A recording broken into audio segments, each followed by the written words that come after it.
Hi, I'm Dr. Rachel Gilgoff. And I'm Dr. Devika Bhushan. Welcome to our mini-series on stress and health. We all experience stress, even babies. Some stress is good for us, but too much stress can create health problems. That's right. We know that repeated or excessive activation of the stress response system can lead to wear and tear on our brain and bodies. It can lead to changes in the way that our brain structure and function operates, our immune systems, our hormonal cascades, and even our genes, potentially leading to worse mental and physical health. But we also know that stress-relieving activities like those we cover in our other videos and articles have the power to change that trajectory. To break them down, here are 3 kinds of stress responses our bodies can experience.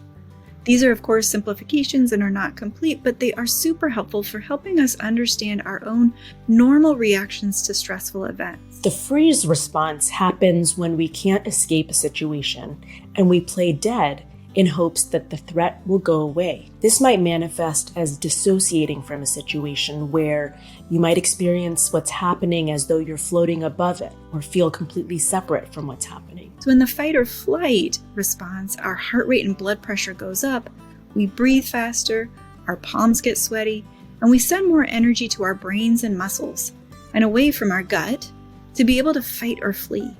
And this can be super helpful for a big race or presentation or in the face of severe life-threatening danger. But it can also lead to our thinking brain going offline and for us to be ruled by emotions, and that could show up as tantrums or losing it at a loved one. Finally, the affiliate response, which can look like turning to your family and friends, building alliances with others, or a people-pleasing response where you might avoid conflict, hide your true feelings, and sacrifice your needs. And when the stress response is short-lived, meaning it comes on and then it is dialed right back down because the stressor isn't excessive and you have the skills to cope with it and turn off the stress response, that stress can actually be helpful and help us build coping skills.